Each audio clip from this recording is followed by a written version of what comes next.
자, 오늘부터 이제 누가복음 말씀을 함께 생각해 보게 될 텐데요. 먼저 성경 속에는 네 가지 복음서가 기록되어져 있다라고 하는 걸 여러분 잘 알고 계시죠? 그래서 네 가지의 색깔을 가진 복음서가 기록되어져 있어서 예수님의 복음이 우리에게 좀 더 완전하게 들려지고 있는 것을 볼 수 있습니다. 그래서 한번 네 복음서를 좀 정리해 보고 시작해 보도록 하죠. 사복음서의 특징을 먼저 한번 보도록 하겠습니다. 일반적으로 마태, 마가, 누가 이 세 복음서를 공관복음 이렇게 부릅니다. 같은 관점으로 쓰여진 복음이다 하는 뜻으로 공관복음 이야기하죠. 구조가 같아요. 갈릴리에서부터 시작해서 예루살렘으로 올라가는 똑같은 구조를 가지고 쓰여져 있는 것이 이 세 복음서이고요. 또 하나 요한복음은 제4복음 이렇게 이야기합니다. 그래서 구조가 좀 다릅니다. 여러 차례 예루살렘 올라가셨던 기록들이 나와 있고요. 공관복음과는 좀 다른 구조로 쓰여져 있기 때문에 제4복음이다 이렇게 이야기하고 있습니다. 중요한 것은 이 네 가지의 복음을 통해서 우리가 예수 그리스도의 복음을 좀 더 풍성하게, 좀 더 명확하게, 좀 더 완전하게 볼 수 있다라고 하는 것이죠. 그래서 이 네 개의 복음서가 성경 속에 들어있다라고 하는 것이 예수님의 복음을 이해하는 데 있어서 얼마나 큰 유익이 되는지 모른다 하는 것이죠. 자, 각 복음서에 예수 그리스도가 어떻게 나타나고 있는가 하는 거죠. 마태복음은 왕이신 예수 그리스도입니다. 메시아이신 예수 그리스도. 그래서 구약에서 예언하고 있는 다윗의 왕조를 이어갈 메시아로 오신 분이 바로 예수 그리스도이시다 하는 것을 강조하고 있죠. 마가복음은 종으로 오신 예수 그리스도를 이야기합니다. 우리를 섬기기 위해서, 우리를 위해서 기꺼이 자신을 내어주시는 종으로 오신 예수 그리스도를 이야기하고 있습니다. 누가복음은 인간으로 오신 예수님, 완전한 인간으로 오셔서 우리를 구원하시는 구원자 예수님에 관한 이야기를 하고 있고요. 요한복음은 하나님으로서의 예수님을 강조하고 있습니다. 그래서 독생하신 하나님이 나타나셨다. 성육신의 사건을 사도 요한은 그렇게 표현하고 있는 것이죠. 각 복음서의 별명이 있습니다. 마태복음은 사자복음이다. 왕과 같은 권위, 위엄 이런 게 있으니까요. 사자복음이다. 이렇게 이야기합니다. 마가복음은요. 소복음이에요. 소복음. 작은 복음이라는 뜻이 아니고요. 짐승, 그죠? 가축소. 그러니까 소가 묵묵하게 종처럼 일하잖아요. 그런 것처럼 예수님께서 구원을 위해서 그렇게 섬기는 종으로 일하시는 모습을 소에 비유해서 이야기하고 있습니다. 누가복음은 사람복음이라고 하는 특징이 있고요. 요한복음은 하나님을 상징하는 독수리 복음이다. 이렇게 별명을 붙이고 있습니다. 자, 각 복음서를 기록하고 있는 기록자들의 유형도 좀 다른데요. 마태복음은 교사로서 기록하고 있는 내용입니다. 그러니까 구약의 율법에 대해서 익숙해 있었던 유대인들에게 그 율법을 뛰어넘는 복음이 어떤 것인가, 예수님께서 어떻게 율법을 완성하셨는가라고 하는 것을 아주 차분하게 설명해 주고 있는, 가르치고 있는 교사로서의 기록자의 모습을 보여주고 있습니다. 마가복음은요, 선포자입니다. 선포자. 그래서 하나님 나라가 가까이 왔고 복음이 임했다라고 하는 것을 아주 강력하게 선포하는 선포자와 설교자로서의 모습으로 나타납니다. 누가복음은요, 역사가로서의 모습이 드러납니다. 그러니까 아주 합리적으로, 아주 구체적으로 역사적인 사실과 여러 가지 내용들과 같이 연결해서 역사적인 관점에서 쓰여지고 있는 게 누가복음이고요. 요한복음은 신학자의 모습으로 기록하고 있습니다. 교리에 대해서 어떤 사건이 일어나면 그 사건에 대해서 그것을 신학적으로 풀어주고 교리로 정리해주고 있는 내용이 요한복음이다 하는 것이죠. 자, 강조하는 내용들도 좀 다른데요. 마태복음은 주로 설교에 대한 이야기가 많이 나옵니다. 가장 대표적인 것이 5장부터 7장까지 나오는 산상수훈, 산상설교의 내용이 나오죠. 그래서 마치 가르치는 교사로서 하나하나 이렇게 풀어서 설명해주고 있는 그런 내용으로서의 설교다 이렇게 이야기할 수 있고요. 마가복음은 기적이 많습니다. 기적, 능력 이런 것들을 아주 빠른 속도로 쫙 이렇게 써내려가고 있는 것이 마가복음입니다. 누가복음은 비유가 많이 나옵니다. 비유. 그래서 누가복음의 여러 가지 특징적인 비유들 우리가 잘 기억하고 있는 게 있죠. 어떤 비유들이 있습니까? 선한 사마리아인 비유 있죠. 잃은 양의 비유 있죠. 달란트 비유, 달란트 비유가 아니죠. 잃은 양의 비유, 잃은 동전의 비유, 잃은 아들, 탕자의 비유, 그죠? 그래서 이런 다양한 비유들이 누가복음 속에 나타나고 있습니다. 자, 요한복음은 교리입니다, 교리. 신학적인 내용이 정리가 되어 있어요. 그래서 요한복음은 사실 우리에게 굉장히 익숙한 복음서이기도 하지만 읽어보면 깊이가 굉장히 깊은 복음서이기도 합니다. 그래서 요한복음을 공부하기가 생각보다 굉장히 어려울 수 있어요. 신학적인 주제, 교리적인 내용 이런 것들을 많이 다루고 있습니다. 자, 어떤 대상들을 향해서 이 복음서가 쓰여졌는가? 마태복음은 철저히 유대인들을 대상으로 해서 쓰여 있습니다.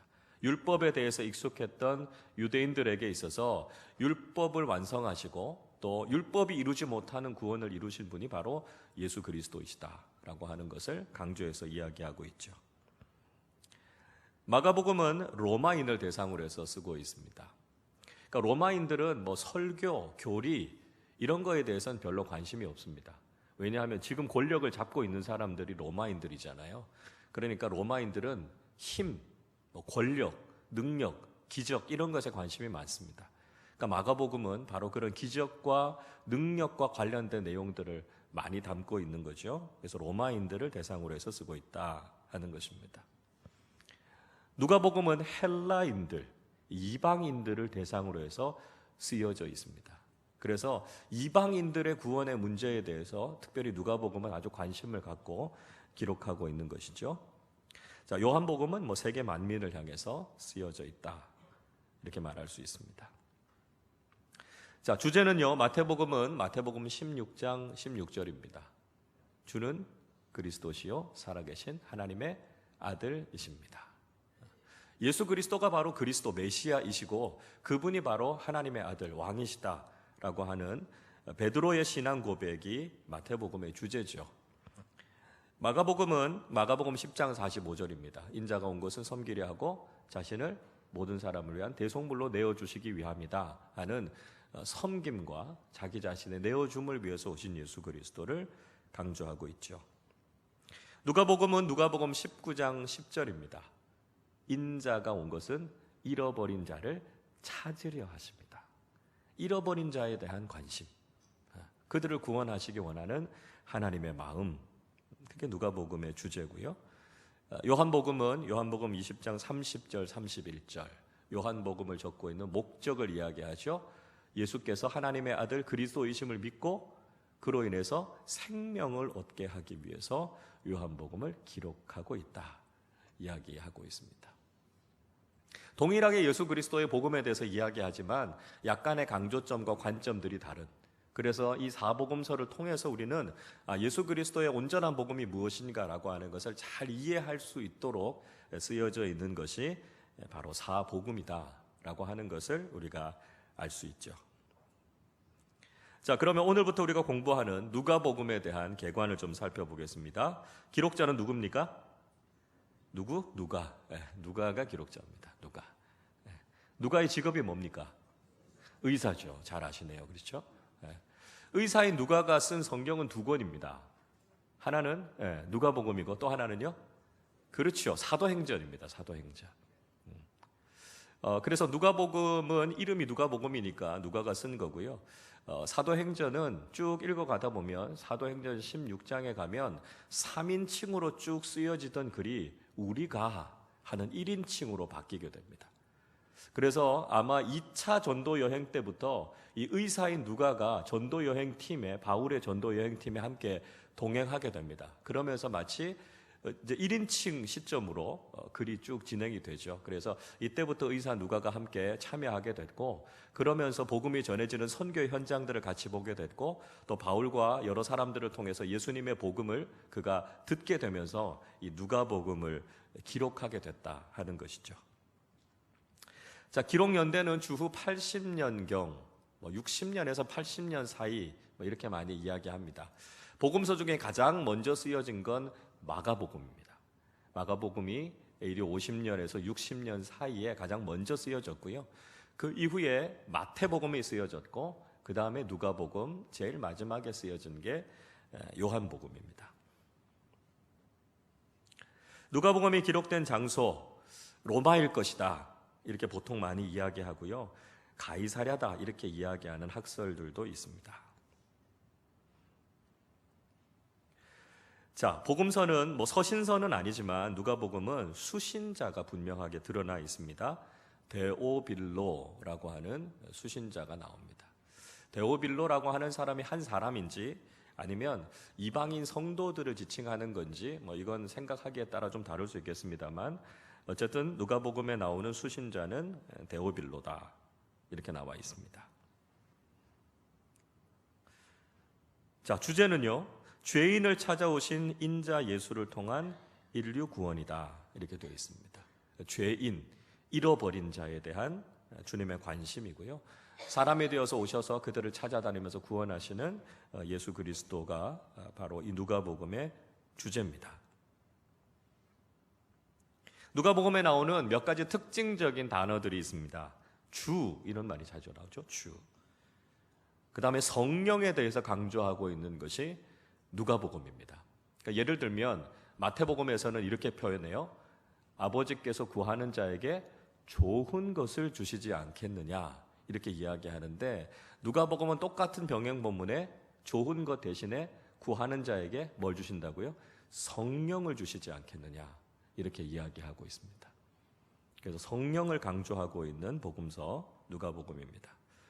또 기도에 대한 주제가 많이 강조되고 있죠. 바리새인과 세리의 기도 얘기 나오고요, 불의한 재판장 이야기 나오면서 역시 기도하면서 낙심하지 말아야 될 것에 대한 이야기들을 하고, 이런 기도에 대한 주제가 많이 나오고요, 또 인자라고 하는 말 많이 나오죠. 또 죄인, 여자, 특별히 그 당시에 많은 사람들에게 손가락질 받고 소외되었던 대상들, 이런 대상들이 누가복음에 많이 등장합니다. 그래서 누가복음은 세상에 가장 낮은 사람들에게 이 복음이 어떻게 전해지게 됐는가 하는 것을 아주 명확하게 우리에게 이야기해 주고 있습니다. 자, 아까 말씀드렸던 것처럼 누가복음과 사도행전 동일하게 누가가 썼다 말씀을 드렸죠. 한 사람이 쓴 두 편의 이야기입니다. 누가복음은 예수님의 복음에 대해서 이야기하고 있고, 사도행전은 그 복음이 어떻게 온 세상에 전해지게 됐는가 하는 것을 이야기해 주고 있습니다. 그래서 누가복음과 사도행전이 서로 연결되어져 있다라고 하는 것, 원래 한 권의 책이다라고 하는 걸 알 수 있는 것은 수신자가 동일하다 하는 겁니다. 그래서 누가복음 1장 1절, 사도행전 1장 1절에 동일하게 데오빌로 수신자가 명확하게 드러나 있습니다. 또 앞에 쓴 글이 있었다라고 하는 것을 명시하고 있는데요, 사도행전 1장 1절에 보면 내가 먼저 쓴 글 이렇게 이야기하죠. 내가 먼저 쓴 글. 뭘 가리키는 겁니까? 누가복음을 이야기하는 거죠. 사도행전을 시작하면서 이미 누가복음을 통해서 내가 예수님의 복음에 대해서 먼저 쓴 것이 있다 하는 것을 이야기해 주고 있습니다. 그리고 또 한 가지는 동일한 내용이 반복되고 있습니다. 그냥 반복되고 있는 것이 아니고요, 누가복음의 제일 마지막 부분이 사도행전의 제일 첫 부분과 똑같이 반복이 됩니다. 이게 연결고리가 되고 있는 거죠. 그래서 누가복음 24장 50절 51절의 말씀과 사도행전 1장 9절 10절의 말씀이 제자들이 보는 앞에서 예수님께서 승천하시는 내용이 기록되어져 있습니다. 똑같은 내용이 기록되어져 있어서 이것이 누가복음과 사도행전이 서로 연결고리가 되고 있다 하는 것을 아주 분명하게 보여주고 있습니다. 자, 누가복음의 몇 가지 특징을 한번 살펴보시죠. 첫 번째는 복음서 중에 가장 분량이 많습니다. 분량이 많습니다. 장수가 가장 많은 건 마태복음입니다. 마태복음 몇 장까지 있죠? 네, 28장까지 있습니다. 누가복음은 24장이죠. 그러니까 장수로는 마태복음이 더 많은데 실제로 분량으로 치면 누가복음이 더 많습니다. 그래서 다른 복음서에 기록하고 있지 않은 내용들, 누가만 특별하게 기록하고 있는 내용들이 많이 있고요. 그래서 분량이 누가복음이 가장 많습니다. 두 번째는 수집한 자료를 기독교 역사가적인 관점에서 편집했다라고 하는 거죠. 자, 이게 무슨 이야기냐면 누가복음을 읽어보면 구체적으로 어떤 왕이 다스리던 시대, 몇 년에 어떻게라고 하는 구체적인 연대, 나이, 또 통치자 이런 것들을 다 제시하고 있습니다. 그러니까 아주 역사적인 관점에서 아주 분명한 또 구체적인 역사적인 내용들과 같이 연결시켜서 이 복음을 쓰고 있다 하는 것이죠. 자, 세 번째는 죄인, 여자, 가난한 자 등 소외된 계층에 대한 관심이 많이 기록되어져 있다는 겁니다. 특별히 소외된 사람들, 세리장, 삭개오 같은 사람들, 죄인들, 창기들, 그 당시에 많은 사람들에게 있어서 무시당했던 사람들에게 복음이 어떤 영향을 미쳤고 그들의 인생이 어떻게 바뀌어졌는가 하는 이야기들이 누가복음 속에 많이 나타난다는 거죠. 자, 네 번째는 아까 말씀드렸던 것처럼 특별 주제에 대한 관심, 기도, 성령, 회개, 용서 이런 주제들에 대해서 누가복음이 다루고 있다는 것입니다. 다섯 번째는 복음의 보편성입니다. 보편성. 유대인들만이 아니라 이방인들에게도 헬라 세계에도 이 복음은 그들을 위해서 그들의 구원을 위해서 주어져 있는 하나님의 복음이다 하는 것을 이야기해 주고 있는 것이죠. 그래서 이런 누가복음의 몇 가지의 특징을 우리가 좀 염두에 두고 앞으로 이제 누가복음을 좀 더 구체적으로 살펴가면 좋겠다라고 하는 것입니다. 자, 오늘 우리가 1절부터 4절까지 말씀을 읽었는데요. 누가복음의 서론과도 같은 말씀입니다. 이 누가복음 서론을 통해서 우리가 몇 가지 확인하게 되는 부분이 있는데요. 첫 번째는 복음은 사실이다라고 하는 겁니다. 팩트다 하는 것을 강조해서 이야기하고 있습니다. 자, 1절 말씀 같이 읽어보겠습니다. 우리 중에 이루어진 사실에 대하여. 누가가 분명히 이야기합니다. 이건 사실이라고요. 실제로 일어난 일이다 하는 것을 강조하고 있습니다. 그러니까 예수님의 복음은 만들어낸 이야기가 아니라는 것이죠. 신화나 허구가 아니다라고 하는 겁니다. 만약에 예수님의 복음이 만들어낸 이야기라면 그건 우리하고는 아무런 영향이 없는 거죠. 만들어낸 이야기니까요.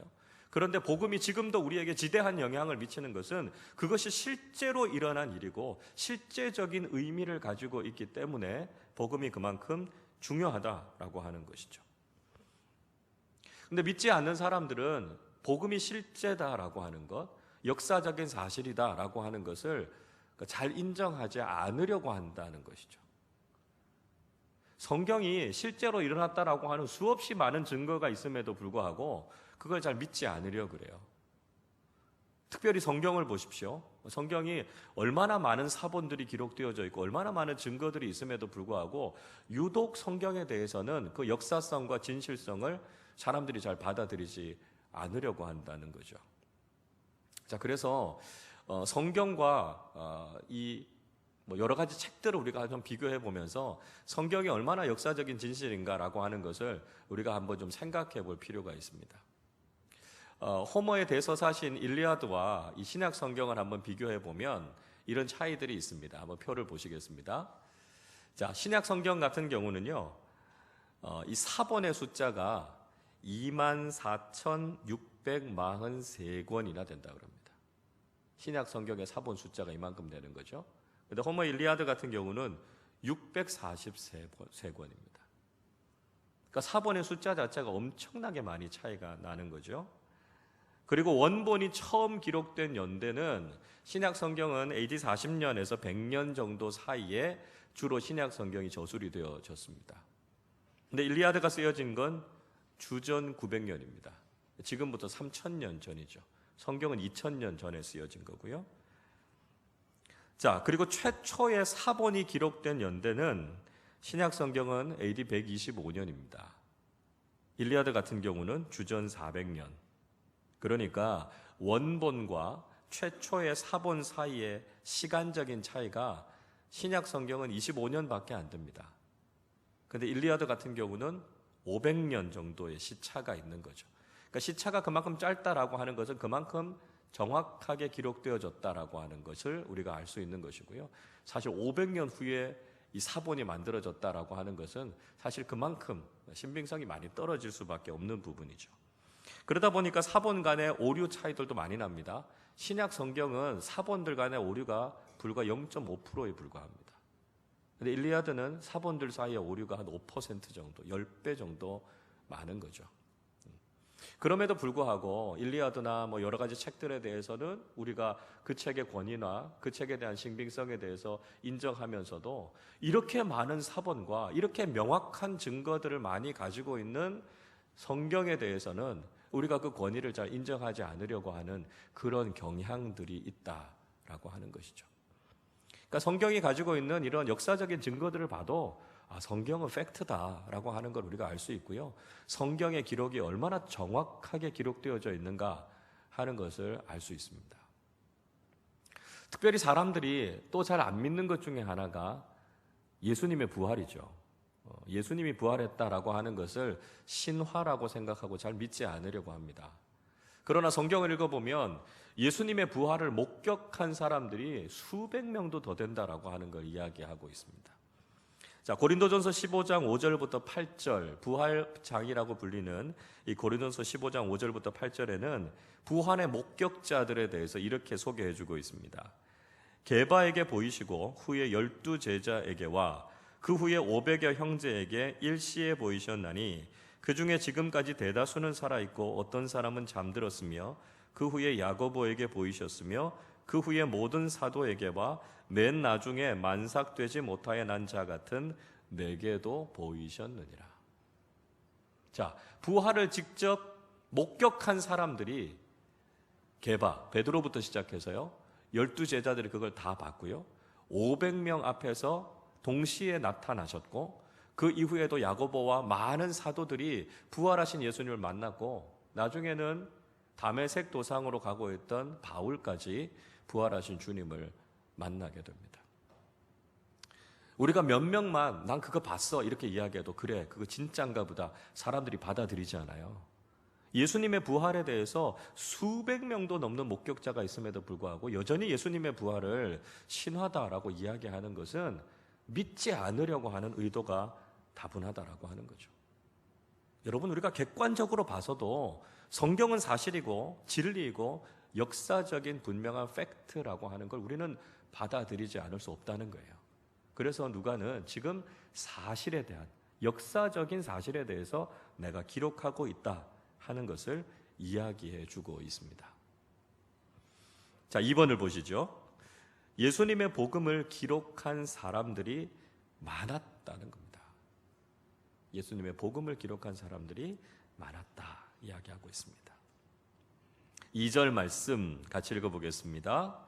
처음부터 목격자와 말씀에 일꾼된 자들이 전하여 준 그대로 내력을 저술하려고 붓을 든 사람이 많은지라. 처음부터 이렇게 이야기하고 있습니다. 예수님의 공생의 첫 시작을 이야기하죠. 예수님의 공생의 첫 시작부터 예수님을 따라다녔던 예수님의 제자들과 목격자들이 있었던 거죠. 예수님의 기적과 예수님의 행적, 예수님의 말씀 그 모든 것들을 봤던 사람들이 예수님의 복음에 대해서 기록해야 되겠다 해서 기록한 사람들이 많았다는 거죠. 성경에 기록되어져 있는 사복음서가 대표적인 것이고요. 그 이외에도 많은 사도들과 많은 제자들이 예수님의 복음에 대해서 기록하고 있습니다. 우리 성경에 들어있지는 않지만 베드로가 기록한 복음서도 있고요. 여러 사도들이 기록한 복음에 대한 저술들이 남아 있습니다. 그러니까 많은 사람들이 예수님의 복음을 기록하고 그 복음을 전하는 일을 위해서 많이 노력하고 애썼다는 것을 알 수 있습니다. 그 이전까지는 주로 복음이 구전으로 전해진 거죠. 입에서 입으로 전해졌습니다. 그러니까 예수님께서 이렇게 말씀하셨습니다. 예수님께서 이런 기적을 베푸셨습니다. 뭐 이런 이야기들을 입에서 입으로 전했습니다. 그러다 보니까 문제는 뭐라고요? 복음의 내용이 유실될 가능성이 있는 거죠. 그래서 이렇게 되면 복음이 잘 보존되지 않겠다. 그래서 그것을 글로 남겨야 되겠다라고 하는 사람들이 많이 나오게 된 겁니다. 그래서 복음서를 비롯해서 이렇게 많은 책들이 복음에 대한 기록들이 남아있게 된 것이고요. 우리가 바로 그 복음을 글로 쓰여져 있는 이 복음을 우리가 읽으면서 은혜를 받게 되는 거 아닙니까? 그래서 이렇게 복음에 대해서 기록하려고 했던 사람들이 있었기 때문에 우리가 이 소중한 복음을 지금 한 글자 한 글자 빠뜨리지 않고 정확하게 복음을 읽게 됐다라고 하는 거죠. 그분들의 헌신과 수고가 있었다라고 하는 겁니다. 자, 그런 의미에서 우리가 한번 생각해 보면 성경을 그냥 눈으로 읽는 것만이 아니라 글로 한번 기록자들이 기록했던 그 심정을 가지고 우리가 성경을 직접 글로 적어보는 것도 굉장히 영적으로 유익이 있다 하는 걸 알 수 있습니다. 제가 지난 교회에서 청년들하고요 1년 동안 성경 필사를 한 적이 있습니다. 그래서 창세기부터 시작해서 요한계시록까지 전체를 다 필사를 해가지고요 그걸 성경처럼 이렇게 가죽으로 제본을 해서 그걸 봉헌 예배를 드리고 교회에다 기증을 했습니다. 청년들이 얼마나 자랑스러워하는지 모릅니다. 한 글자 한 글자 본인들이 직접 쓰면서 정말 특별한 은혜가 있었다 이런 이야기들 합니다. 우리 교회도 내년쯤에 한번 해볼까 이런 생각을 가지고 있습니다. 우리가 다 조금씩 나누어서 하면요 그러면 우리 교회가 충분히 쓸 수 있습니다. 성경을 읽으면서 쓰면서 주시는 특별한 은혜가 있어요. 그래서 아마 우리 교우들 중에서도 성경을 필사하시는 분들이 있으신 줄 압니다. 그래서 한 글자 한 글자 쓰면서 정말 기록자들이 이런 심정을 가지고 복음을 적었겠구나 그 마음을 느끼면서 우리가 성경을 써내려가면 거기에서 주는 또 다른 감동이 있다는 것을 경험하게 된다는 것이죠. 자, 3번입니다. 복음에 대해서 분명하고 철저하게 연구하라 하는 것입니다. 복음에 대해서 분명하고 철저하게 연구하는 것이죠. 자, 3절 말씀 같이 읽어보겠습니다. 그 모든 일을 근원부터 자세히 미루어 살핀 나도 데오빌로 각하에게 차례대로 써 보내는 것이 좋은 줄 알았노니. 자, 누가는 이 모든 일을 근원부터 자세히 미루어 살폈다 이렇게 이야기하고 있습니다. 자, 누가가 이렇게 이야기하는 데 중요한 의미가 있습니다. 자, 왜 이렇게 근원부터 자세하게 미루어서 철저하게 연구하고 조사했을까라고 하는 거죠. 누가는요 예수님의 제자가 아닙니다. 예수님께서 하신 말씀과 예수님께서 행하셨던 것을 직접 봤던 사람이 아니라는 거죠. 전에 들은 이야기들 그리고 그 자료들을 모아서 지금 이 누가복음을 쓰고 있습니다. 그러니까 더 철저하게 예수님께서 하셨던 그 말씀이 무엇인지를 정확하게 기록해야 됐고요. 그 여러 가지 자료들과 모든 것들을 잘 모아서 이 복음서를 써야 했기 때문에 누구보다도 주님의 말씀, 복음에 대해서 연구하는 그 열정이 남달랐던 사람이 누가였다라고 하는 거죠. 그래서 자신이 할 수 있는 여러 가지 방법들을 통해서 가장 정확하게 복음을 기록하기 위해서 아주 열정적으로 연구하고 준비했던 사람이 누가였다라고 하는 거죠. 자, 또 한 가지는요. 아까 누가의 직업이 의사라 그랬잖아요. 그러니까 의사가 가져야 되는 그런 꼼꼼함, 정확함, 치밀함. 그게 이 누가복음 속에 들어있는 거죠. 조그만한 것 잘못 건드려도 조그만한 혈관 하나 잘못 건드려도 사람이 죽지 않습니까? 그러니까 이 의사라고 하는 직업상 누가는 그만큼 더 신중하게 정확하게 이 복음서를 기록하고 있다라고 하는 거죠. 그만큼 복음에 대해서 철저하게 연구하고 이 누가복음을 기록했다라고 하는 것을 누가가 이 서론을 통해서 이야기해 주고 있는 겁니다. 우리에게도 복음에 대한 이런 자세가 필요한 거죠. 하나님의 말씀에 대해서 이런 열정을 가지고 말씀을 잘 연구하는 게 필요하죠. 사도행전에 나오는 베레아 사람들, 바로 그런 자세가 우리에게도 필요하다는 것이죠. 자, 사도행전 17장 11절 말씀입니다. 베레아에 있는 사람들은 데살로니가에 있는 사람들보다 더 너그러워서 간절한 마음으로 말씀을 받고 이것이 그러한가 하여 날마다 성경을 상고함으로. 이게 하나님의 말씀을 대하는 우리의 태도라는 거죠.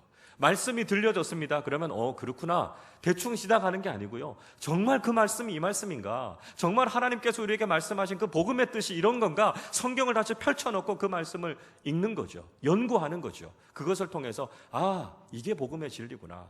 확실하고 분명한 복음의 진리 위에 자신의 믿음을 세워나가는 거죠. 이런 자세가 우리에게 필요하다는 것입니다. 복음에 대한 열정, 복음에 대해서 철저하게 연구하고 바른 복음 위에 우리의 믿음을 세우는 자세가 우리에게도 필요하다는 것이죠. 자, 4번입니다. 진리를 사랑하는 사람들에게 복음을 전하라는 것입니다. 진리를 사랑하는 그 사람들에게 복음을 전하라 이야기하고 있습니다. 자, 누가복음의 수신자로 등장하는 인물이 데오빌로 각하라고 하는 사람이죠. 데오빌로가 누굴까 정확하게 알기는 어렵습니다. 아마도 추측하기는 당대에 있었던 지배층 가운데 한 사람이었을 것이다 이렇게 생각합니다. 그리고 누가와 또 기독교에 대해서 아주 호의적인 마음을 가지고 있었던, 그래서 누가의 후견인 역할을 해주었던 사람이 아마 이 데오빌로라고 하는 사람일 것이다 라고 추측합니다. 또 어떤 학자들은 이 데오빌로가 특별한 한 사람을 이야기하는 게 아니다 이렇게 설명합니다. 그러니까 데오빌로라고 하는 이름이 한 사람의 고유 명사가 아니라 어떤 특정한 한 부류의 사람들을 지칭하는 것일 것이다 이렇게 설명합니다. 이 데오빌로라고 하는 이름은 두 단어가 합쳐진 겁니다. 하나는 데오스라고 하는 하나님이라고 하는 말과요, 또 하나는 필레오라고 하는 사랑한다라고 하는 말이 합쳐져 있습니다. 그러니까 데오빌로라고 하는 말은 하나님을 사랑하는 자들이라고 하는 일반 명사로 받아들이는 사람들이 있다는 거죠. 그렇게 이해하는 사람들이 있습니다. 그러니까 특정한 데오빌로라고 하는 한 개인이 아니라 하나님을 사랑하고 진리를 사랑하는 사람들에게 누가가 지금 이 복음서를 쓰고 있다라고 하는 것이죠. 자, 그 데오빌로라고 하는 사람이 특정한 한 사람이든 아니면 많은 사람이든 간에 중요한 건 뭐냐면 우리가 하나님을 사랑하고 진리를 사랑하는 사람들이 되어야 한다는 게 중요하다는 것이죠. 그리고 우리 주변에도 그렇게 하나님을 사랑하고 진리를 사랑하는 사람들에게 우리가 복음을 전하고 복음을 나누는 사람들이 되어야 한다는 것입니다. 자, 마지막 5번째입니다. 복음을 알고 있는 사람들을 더욱 확실한 복음 위에 세우라 하는 것입니다. 이미 복음을 알고 있는 사람들이지만 그 사람들을 더 확실한 복음 위에 세울 것을 이야기하고 있는 것이죠. 4절 말씀 같이 읽어보겠습니다. 이는 각하가 알고 있는 바를 더 확실하게 하려 함이로라. 누가는 데오빌로가 복음에 대해서 알고 있다 이렇게 이야기합니다. 데오빌로가 어떻게 복음을 듣게 됐는가 하는 건 정확하게 알기 어렵습니다. 데오빌로가 직접 예수님을 만났는지 아니면 누군가에게 예수님의 복음에 대해서 들었는지 누가를 통해서 알게 됐는지 정확한 건 알 수 없지만 어쨌든 데오빌로는 이미 복음에 대해서 예수님에 대해서 알고 있었습니다. 그런데 누가는요 거기에서 머물러서는 안 된다는 것이죠. 복음에 대해서 알고 있지만 더 확실한 믿음 위에 서라는 것입니다. 그 복음을 통해서 흔들림 없는 구원의 확신 위에 설 때까지 우리가 계속해서 그 복음을 듣고 그 복음을 우리 마음속 깊이 새겨야 된다 하는 것을 이야기하고 있는 것이죠. 디모데후서 3장 14절 15절에서 바울은요 디모데에게 이렇게 이야기합니다. 그러나 너는 배우고 확신한 일에 거하라. 너는 내가 누구에게서 배운 것을 알며 또 어려서부터 성경을 알았나니 성경은 능히 너로 하여금 그리스도 예수 안에 있는 믿음으로 말미암아 구원에 이르게 하는 지혜가 있게 하느니라 말씀하고 있습니다. 바울이 디모데에게 배우고 확신한 일에 거하라 이렇게 권면하고 있습니다. 그러니까 어릴 때부터 디모데가 성경을 알았던 거죠. 외할머니로부터 어머니 로이스로부터 그가 성경을 배웠습니다. 성경을 지식적으로 아는 것 거기에서 끝나서는 안 된다는 것이죠. 그 복음 속에서 분명한 믿음을 얻게 되고 구원에 이르는 지혜, 구원의 확신에까지 이르러야 된다 하는 것을 디모데에게 지금 권면해 주고 있습니다. 복음을 아는 것, 지식적으로 알고 들어서 아는 것 거기에서 그쳐서는 안 된다는 거죠. 그게 나의 믿음의 고백이 되어야 한다는 것입니다. 그것이 흔들림 없는 구원의 확신이 되어야 한다는 것이죠. 그 복음의 기초 위에 우리가 믿음의 뿌리를 깊이 내리고 그 어떤 경우에도 흔들리지 않는 복음의 확신을 가지고 나아가는 사람들이 되어야 한다는 것을 이야기하고 있다는 것이죠. 여러분, 올해부터 우리 교회는 전도부 사역을 본격적으로 다시 시작합니다. 그래서 전도팀도 저희가 다시 구성할 거고요. 탄천이나 우리 주변에 우리 이웃들에게 복음 전도하는 일들을 실천할 겁니다. 안 믿는 분들에게 복음을 전하는 것도 중요하지만 동시에 전도부 사역이 중요한 건 우리 교인들이 복음 위에 더 든든하게 서는 겁니다. 그냥 우리가 복음에 대해서 듣고 지식적으로 알고 있긴 하지만 그 복음이 나에게 능력이 되는가? 그리고 그 복음 위에 나는 흔들림 없는 구원의 확신 위에 서 있는가? 우리 자신을 다시 한번 점검해 봐야 되는 거죠. 그리고 우리가 누구를 만나도 예수 그리스도의 복음을 분명하게 증거할 수 있어야 됩니다.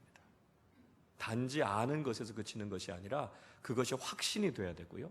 능력이 돼야 되고요. 그것이 구원에 대한 흔들림 없는 믿음이 돼야 된다는 것이죠. 그래서 짧게는 5분 안에 우리가 복음을 전할 수도 있어야 되고요.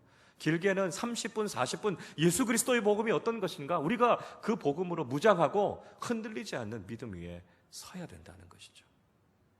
단지 복음을 아는 것에서 그치지 않고 그 복음 위에 우리의 믿음을 더욱 든든하게 세워서 세상 살아가는 동안 그 어떤 유혹과 그 어떤 세상의 풍파에도 흔들리지 않고 그 믿음 붙잡고 살아가는 우리 모두가 되실 수 있기를 바랍니다.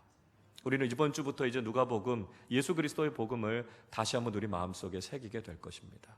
복음을 단지 머리로만 알고 있는 것이 아니라 우리의 가슴속 깊이, 우리의 심령 깊이 예수 그리스도의 복음을 세워서 이 세상 살아가는 동안 그 복음 붙잡고 결코 흔들리지 않는 믿음과 확신 가지고 살아가는 참된 그리스도인으로 서시기를 주님의 이름으로 축원합니다.